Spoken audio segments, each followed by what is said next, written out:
Polling అనేది ఒక మహాశివరాత్రి మహాజాతరలా జరిగిందండి. నిజంగా ఓటర్లో ఇక్కడ పార్టీని గద్దె దించాలనే ఉద్దేశంతో నిజంగా హైదరాబాద్ నుంచి కానీ బెంగళూరు నుంచి కానీ కనీసం అమెరికా నుంచి కూడా వచ్చారండి ఓటర్లో. నిజంగా అంగరంగ వైభవంగా ఇదేదో మహాజాతర ఒక ఫంక్షన్ ఎలా జరిగింది అలా జరిగింది. ఒక అమ్మోరు జాతరలాగా నిన్న ఓటర్లు మహాశైలి నిన్న అంత ఎండలో కూడా వచ్చి ఎండలో నిలబడి కనీసం ఒక 4 గంటల్లో నిలబడి వేసారండి ఓటు.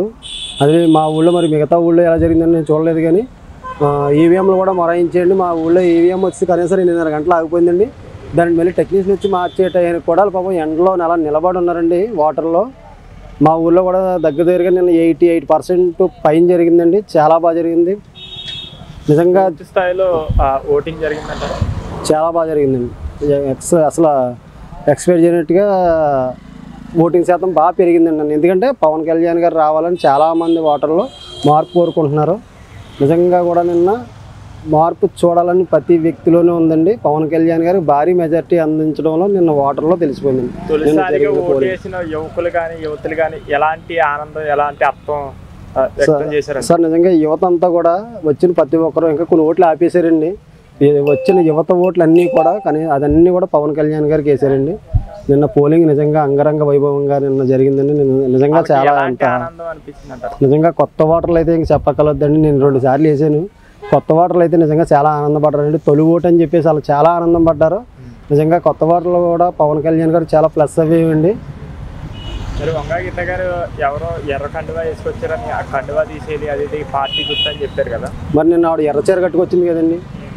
ఎందుకు వచ్చిందండి ఆవిడ? కండువాల వల్ల ఏముందండి? ఎందుకంటే వాళ్ళకి నిన్న చిత్రం ఏంటంటే 11-12 అవుతులకు మొత్తం వైసీపీ ఏజెంట్లు ఎవరో కూడా బూతింగ్లో లేరండి. అల్లిపోయారు వాళ్ళకి. ఎందుకంటే వాళ్ళకి ఓటమి అర్థమైపోయి మా ఊరు బూతులో అయితే ఎగిరిపోయారండి. ఎవరు నిలబడలేదు. ప్రతి ఏజెంట్ కూడా మతిపోయింది. వాళ్ళకి వాటర్ మార్పు చూసి ఎవరు చూసినా గ్లాస్ అంటుంటో చాలా దిక్కులు అదే జరిగిందంటండి. ఏజెంట్లు ఎవరో కూడా నిన్న వైసీపీకి సహకరించలేకపోయారు. ఎందుకంటే వాళ్ళు ఏదో మొగమటానికి బలవంతంగా పెట్టారండి. బూత్ ఏజెంట్లు కూడా చాలా ఇబ్బంది పడతా కూర్చున్నారు తప్పండి. నిజంగా వాళ్ళకి ఓటమి అర్థమైపోయిందండి. అలాగే పాపం మన గీత గారికి ఓటమి అర్థమైపోయింది. అలాగే మన నిద్రగడ్డ గారు కూడా పేరు మార్చుకోవడానికి సిద్ధంగా ఉండాలండి. మా కాపు జాతిలో పుట్టి కాపు పరువు తీసినట్టు వ్యక్తి ఎవరన్నారంటే ముద్రగడ పద్మనాభం అండి. ఎందుకంటే కాపుల్లో చెడరబుట్టిన వ్యక్తి ఎవరన్నా పద్మనాభం అండి. నిజంగా కాపుని పరువు తీసాడు. మాకైతే మంచి మెజార్టీ వస్తుందని ఉందండి. కనీసం 1,00,000 నుంచి 80,000 ఈజీగా వస్తుందండి. ఏది వచ్చినా మాది విజయం అండి. నిజంగానే మంచి మంచి రిజల్ట్స్తో ఆయన 4వ తారీఖున గెలబోతున్నారండి. కుట్రలు పడిన వాళ్ళు అయితే డబ్బులు వాటర్లను పొలవలు పెట్టడం అదే పనిలో ఉన్నారండి. ఓటుకి 5,000 గట్ట ఇచ్చారు. కానీ ఏంటంటే పవన్ కళ్యాణ్ గారు డబ్బు లేని వ్యక్తి అండి. వీళ్ళు డబ్బున్న వ్యక్తులు కాబట్టి నిన్న ఓటర్లకి వెర చూపారు. అయినా కూడా పాపం వాళ్ళు ఎందుకంటే తీసుకొచ్చిన తప్పులేదు. ఎందుకంటే పప్పుల్లోని ఉప్పుల్లోని నిత్యావసర వస్తువులు విపరీతంగా పెంచేసాడు. కరెంటు బిల్లులోని ఆ 3,000 ఇచ్చిన 5,000 వాళ్ళని కాపాడలేవు.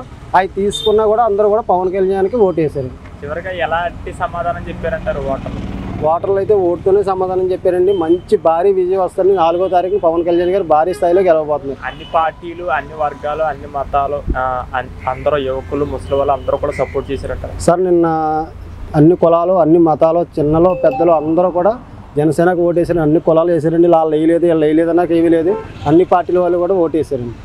ఏ పార్టీలు వాళ్ళు వేసారు. అలాగే అన్ని కులాలు అన్ని మతాల వాళ్ళు కూడా వేసారు. ముస్లిమ్స్ ఉన్నారండి, క్రిస్టియన్స్ ఉన్నారండి. అంటే అంత నమ్మకం అంత విశ్వాసం దేనికోసం అంటారు సార్? మాకు ఎందుకంటే పవన్ కళ్యాణ్ గారు ఒక పార్టీ అధ్యక్షుడు పోటీ చేయడం అన్నది చాలా అదృష్టం అండి.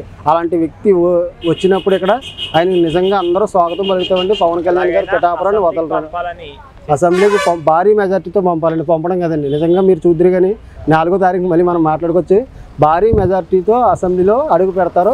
మాకు పిఠాపురాన్ని ఎక్కడికో తీసుకెళ్తారు పవన్ కళ్యాణ్ గారు. చాలా ఆనందంతో ఉన్నామండి. నిజంగా రాత్రి మాకు పోలింగ్ ఎలక్షన్ అవి మొత్తం అన్ని అప్పచెప్పారు. 2 ఉంది మేము ఇంటికి వచ్చులకి. చాలా బాగా జరిగిందండి. నిజంగా మనస్ఫూర్తిగా రాత్రి నిద్ర ఉన్నానండి ఈ నెల రోజుల్లో పడితే. ఎందుకంటే ఓటింగ్ అంత బాగా జరిగింది.